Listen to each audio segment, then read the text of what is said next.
alamin natin no yung magiging yung perspective dito ng Public Attorney's Office. At ngayon po, nasa linya po ng ating telepono si Attorney Persida Rueda Acosta, ang chairperson po o head po ng PAO. Ma'am, good morning. Welcome sa Anong Ganap. Si Shea ito kasama si Adrian at si RG.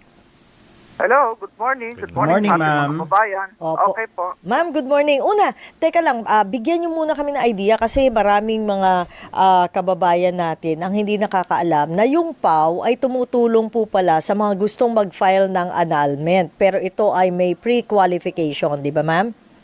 Oo. Kailangan pagka-regular proceedings, meron tayong indigency test or income test. 24,000 net income monthly sa Metro Manila.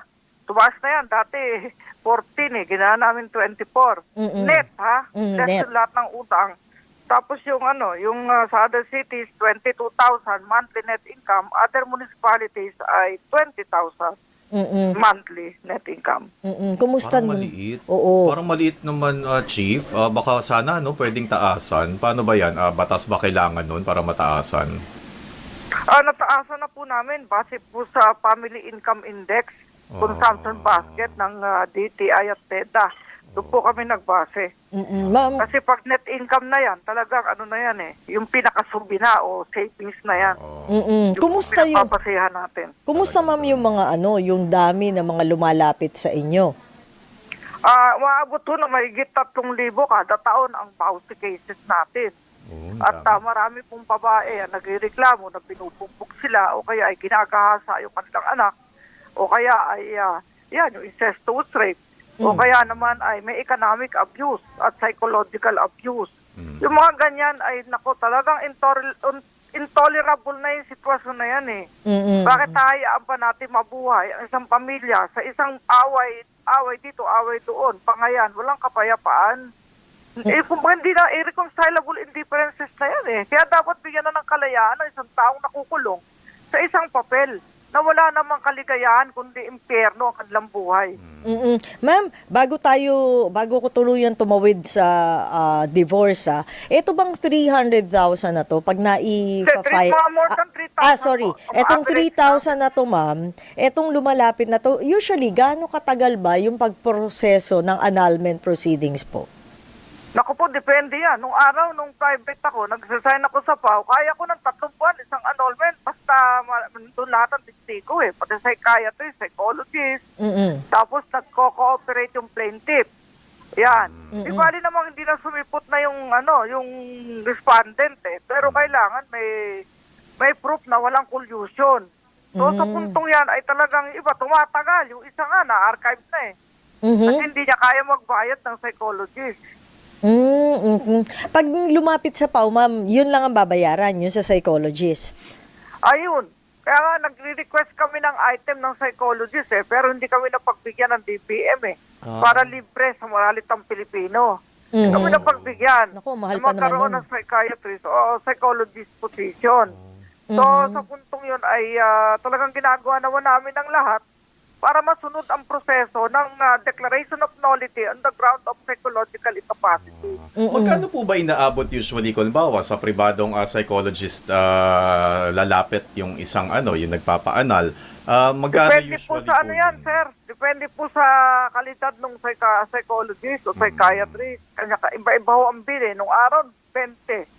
Bayad namin. Nung Per private session. po ako nung araw, 20 mil. Malalaga na yun. Kaya mana na ng mahirap yun. Mga kliyente po natin yung mahirap. Oo.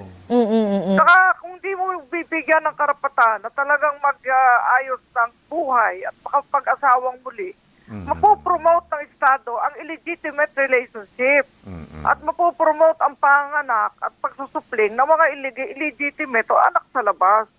So, bigyan ng pagkakataon, yun lang naman ang akin Kung ayaw ng word na divorce, palitan, gawin na lang additional ground for annulment. Yung irreconcilable difference, yung talagang violence against women and children, at yung rape and acts of lasciviousness against the child of the family. Para mas Kasi madali. kita mo, kawawa yung mga bata na nagdurusa na may tatak ng pagiging anak sa labas. Tama yung nabanggit nyo nga po parang nale-legitimize kasi syempre ang kung halimbawa may isang nananakit, sabihin na natin lalaki o yung babae, pareho ng mga posible yon, parang nale-legitimize na parang dahil kasal pa sila, minsan ganun yung thinking, although mali, na pwede kong saktan ito kasi asawa ko pa ito. Ownership. So talagang kailangan nga na yun nga kahit mahirap at hindi kaya yung mga gastusin, talagang kailangan pa rin no ng divorce para rin na nga ma-legitimize yung paghihiwalay na talagang masasabi ko wala na tayo, wag mo akong saktan or ano, 'di ba?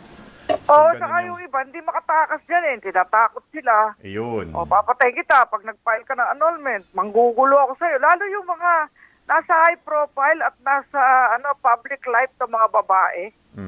Takot sila magpa-annul kasi nagiging stigma. O lalo kung lawyer ka, stigma na nagpa-annul ka.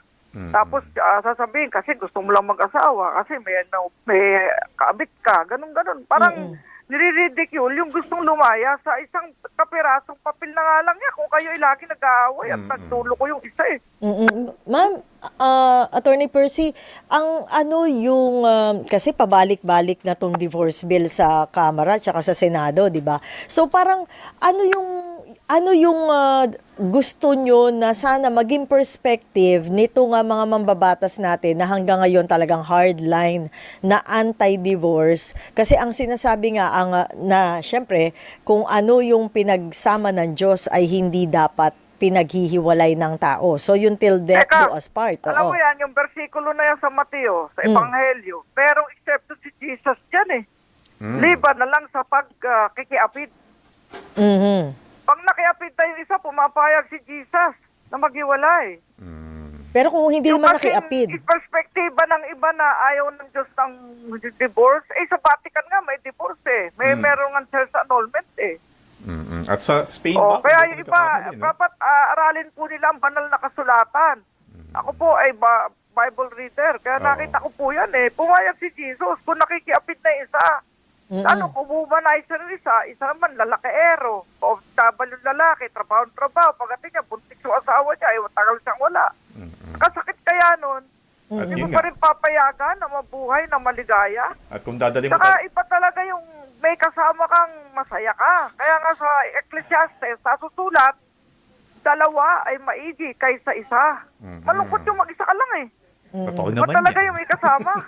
Oo. Kaya nga, binigyan tayo ng karapatan ng Panginoon na mag-asawa sa iisang, sa panahon ng Kristyanismo mag-asawa ng iisang babae o isang lalaki. Hindi yung parami, gaya ng panahon ng mosaiko. At saka yun nga, usually naman, di ba, separate dapat yung usapin ng relihiyon at ng batas. Pero kung napag-uusapan nga talaga natin, kung relihiyon talaga yung gusto nating pag-usapan, sigurado rin naman, di ba, si Jesus ay ayaw niya ng sakitan, di ba, Attorney Persida? Opo, at saka ang dapat isipin ng ating mga mambabata, ang karapatan ng mga bata.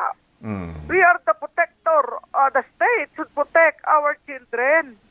Ang batang nabuhay sa isang broken family, tapos kasal pa rin, nabuhay sa isang maingay at walang kapayapaang pamilya, apektado yan. Kaya nga mayroon nalululong sa droga nalululong sa alkohol. Lahat ng bisyo. Kasi nga, may sama ng loob sa nanay at tatay nila. Kung minsan, di na nila alam sinong kakampihan Nagkakaroon ng confusion, apektado pati pag-aaral. Yung mga Kaya isipin po ng mga congressman natin, congresswoman, o ating mga senador, iligtas natin ang mga bata sa isang magulong pamilya.